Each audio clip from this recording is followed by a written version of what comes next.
Kehidupan dalam kuburan jauh lebih panjang dibandingkan kehidupan di dunia.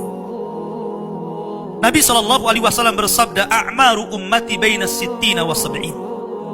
Bahwa usia umatku itu hanya berkisar 60 sampai 70 tahun saja. Sedikit yang lewat 70 tahun.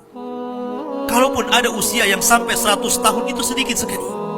Tapi kebanyakan di bawah 70 tahun, umumnya umat Rasul itu sudah meninggal dunia. Tetapi ketika orang masuk ke dalam kuburan, usia dia di kuburan sampai kiamat ditegakkan itu panjang sekali. Anda bisa bayangkan, orang yang meninggal sejak zaman Nabi Adam sampai hari ini kiamat tidak dibangkit-bangkitkan, menunjukkan bahwa kehidupan kuburan jauh lebih panjang dibandingkan kehidupan dunia. Dari sinilah maka wajar seorang mukmin harus takut dengan kehidupan kuburan. Ma'asyiral muslimin yang dimuliakan Allah Azza wa Jalla.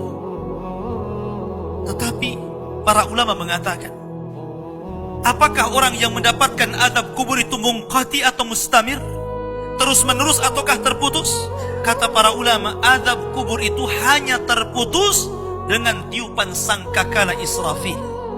Ketika itulah Nabi SAW menceritakan bahwa Allah Subhanahu wa Ta'ala memerintahkan kepada Israfil untuk meniup sangkakala yang pertama. Disinilah azab kubur terputus. Karena ketika itu seluruh orang mati, baik orang yang ada di atas bumi atau yang ada di bawah bumi, baik kalangan jin, baik malaikat, kecuali makhluk-makhluk yang Allah kehendaki saja, semua hancur. Dan Abu Hurairah radhiyallahu anhu menceritakan kehancuran bumi setelah tiupan sangkakala itu adalah 40. Bisa 40 hari, bisa 40 bulan, bisa 40 tahun. Yang jelas Allah hancurkan bumi ini. Allah luapkan lautan ke daratan. Allah jatuhkan bintang. Allah hancurkan gunung sehingga seperti kapas yang dihempas angin. Itulah yang disebut dengan kehancuran alam atau hari kiamat. Baru setelah kemudian bumi tidak bulat lagi, tapi bumi terhampar. Allah ganti bumi yang kita pijak dengan bumi yang baru.